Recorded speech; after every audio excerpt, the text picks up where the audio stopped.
Ready? Oh my god. Oh, vowed never to go again. Okay, cameras ready? That fringe not going to move. Yeah, not anymore. Right, so to start off with, can I get you to explain what the song's all about? Kiss That Grrrl.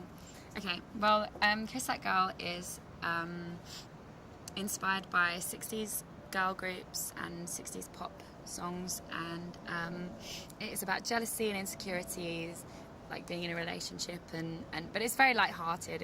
It's kind of supposed to be tongue-in-cheek, funny, like. And why the spelling with lots of R's? Kiss That Grrrl is a nod to the Riot Grrrl punk scene in the 90s, which was very inspiring to me. It's another kind of... There goes Umbrella. We might have to retake that answer. Okay, yeah. The smash, the quiet, the punk umbrella Punk, smash. yeah. Okay. Okay, run it. Okay, cool. So, yeah, if you can explain again. Why The girl. Yeah. Well, Kiss That Grrrl is spelt with 3 R's because it's a nod to the Riot Grrrl punk scene, which has really inspired me and is something that influenced the album. Some tracks on the album, like I Just Love You More, Mansion Song, and I've Got Secrets at some of those harsher tracks. And I just wanted to be able to be asked about it, really, so that people could talk more about it and draw more attention to it, because I think it's been like left behind a little bit, and I think it should be really remembered, and how it's very important for women in music, and we should be encouraging girls to be starting their own bands and kind of reliving that scene, and it shouldn't have really died in the first place, which I don't think has died, because there's obviously still a lot of people who are like myself, it's really important to, but I do think that we should be encouraging young girls to be writing their own songs and starting their own bands more, and you know, bands like Bikini Kill and Bratmobile and Sleek, you know, are really important bands, and some of my favourite bands. So the album then is very inspired by women who've come before, not only that punk scene, but the 60s girl group scene as well. Yeah, people like Diana Ross. Yeah, it was. It kind of just was those two things that were the main, like they were the main things in my head, really, for a long time. I kind of was like, oh, I want it to be like a bit of a mix of, I couldn't decide. I was like, oh, I love the 60s pop, but I also love like punk music. I always have done, and I want to do something harsher. So I think I actually managed to meet them in the middle somehow, in it, you know, I think it worked. What is it you like about the 60s stuff? Just the vintage sounds, and I like the sounds of from like really basic, the amps and guitars, and the structure, song structure, very classic song structure, and just attention to detail and wall of sound, and the clash of uplifting, happy sounding music with the reality of the sadness of the like lyrical content. Because jealousy seems to be a bit of a theme with you at the moment. Does it? That's what people keep saying, but I think that's a bit of a weird thing to say, because I'm not really a jealous person. I think it's good to, you know, write about human things, and we all get jealous and we all feel insecure, and that's just kind of normal. But they're both very different topics as well, I think. Because Do What I Do's like it's kind of about the whole, you know, that kind of girl that doesn't like other girls for some reason, because they're kind of jealous and they see every female as like a competition. So that's like kind of Do What I Do's about that girl, and then Kiss That Grrrl's about you just being, you know, and you're just a bit sulky. It doesn't have to be like, yeah, it's just like when you're a bit sulky and you're jealous of everyone even looking at your boyfriend, you're like, what are you doing? Because you're feeling insecure. So that's really light-hearted, I think. Brilliant. So you're not bitter in any way? No, life's too short to be bitter. I did love the video.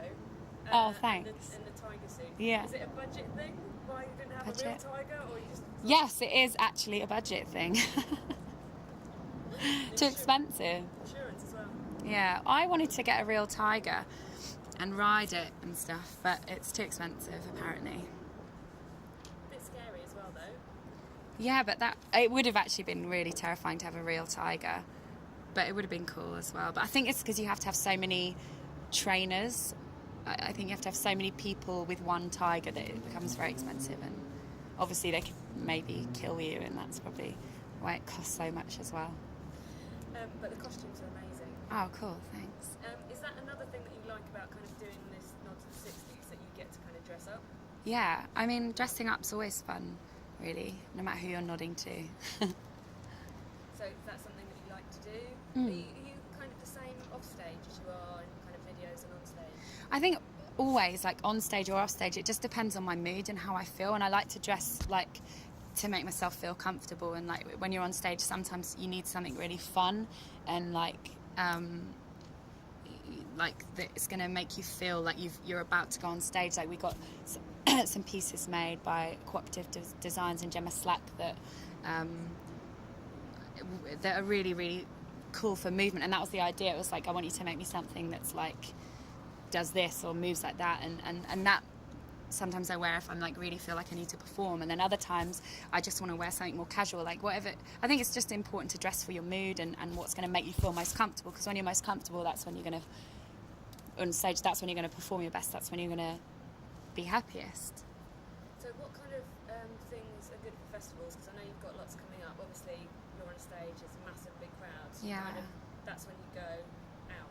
Yeah, that's going to be fun, because it's from a distance and it's like during the day. Sometimes you want people to, there needs to be something that stand out, and it's a festival too, so it's just fun, isn't it, to dress up. And is it easy to do at festivals? I mean, I know you've got a backstage area most of the time. Yeah.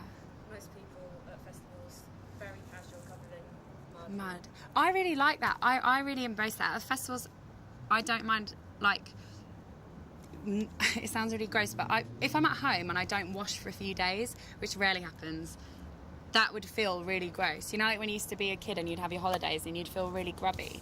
And then if I'm at a festival and I don't wash for 3 days, I feel fine. It's like you have to embrace the mud and just kind of bring a kit of like, make sure you've got toilet roll and baby wipes and like a little survival kit, and you should be fine. But I really like it. It's fun. I was going to ask you about survival. Survival. Yeah, survival at festivals. Water, disinfectant hand gel, beer, and toilet roll. Very good. Do you get to check out other bands? Yeah, sometimes. Yeah, it depends. Like if you've got, a lot of the time there'll be like press to do and interviews and stuff, and you want to make sure that you're actually ready for your own gig. But then after that, there's always a chance to check out other people, which is cool. And I know you've done some European festivals. How are they different to the UK ones? I just played at Nova Rock Festival in Austria, and it was unbearably hot. It was like almost 40 degrees, and it was in like a dust pit basically. It was so warm. But the crowds in European festivals are really fun, because they're not just in Europe. They don't really seem afraid to move about and look silly and enjoy themselves. And sometimes it like British people can be self-conscious about how they look and stuff. But yeah. And also there's a lot of heavier rock. I've been playing it like with like Slayer and Motorhead and stuff, and me. It's really weird. That's brilliant. Yeah. So you've got to kind of appeal to a crowd that would like all different types of Yeah, music. yeah. That's nice about festivals, isn't it? Because you get music fans. Yeah, People who exactly. just don't go and see one. type of band. Open-minded. Yeah. And also it's interesting to get people along to your gigs who aren't necessarily your fans, you know, like they haven't bought like a ticket to see me, they've bought a festival ticket, so it's kind of, that's cool as well.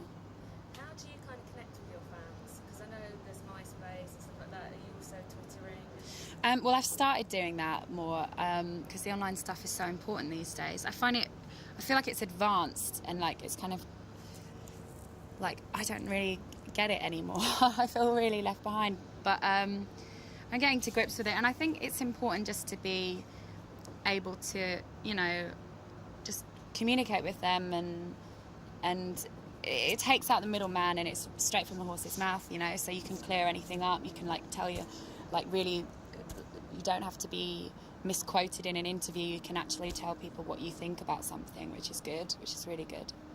And personally, have you been on Facebook to find people you went to junior school with and stuff like that? No, I went on once, and then it just freaked me out, so I had to like delete the account, and then I went on like, I reactivated it like twice more, and then I just deleted it again, because it just freaks me out. I don't know why.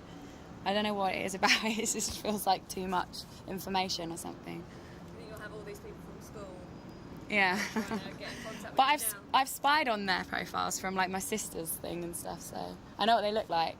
That's funny. That's why my best friend won't go on it either, but she feels no qualms about using mine. Yeah, just to spy on people. Yeah, exactly. Yeah. And how's the rabbit?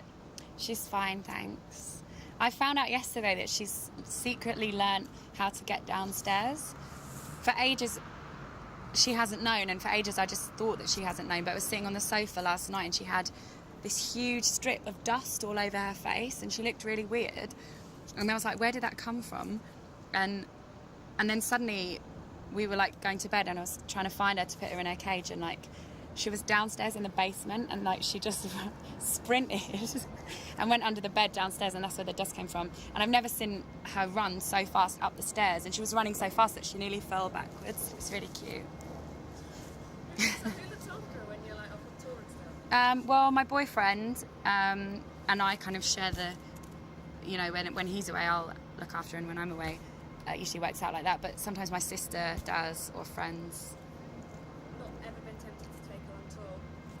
I have been, but then I was going to take her on tour, but she got really unwell recently, and I didn't want to take her through, like, you know, travelling and stuff. So I'm keeping her at home now to kind of get her better. Oh, that's really cute. Finally, it's a bit of a weird question. You're from Harrow, aren't you? Yep. And how many other famous people are there from Harrow? Because there's like Dev Patel.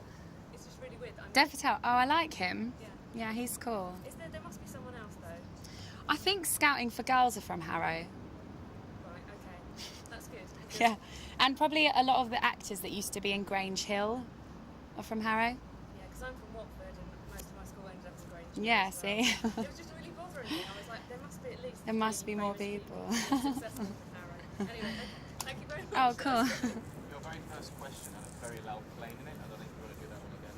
Okay, yeah, thank you. You've got time. Yeah, so for the possibly the fourth time, can you tell me what the What this That song Girl's is all about. Don't you know already? Right, Kiss That Girl is it's kind of based on a 60s girl group structure, and it's about jealousy and insecurity, and it's like a light-hearted song about love and kind of sulking. Brilliant. Cool. That's great. Thank you. Thanks for that. Cool. Brilliant.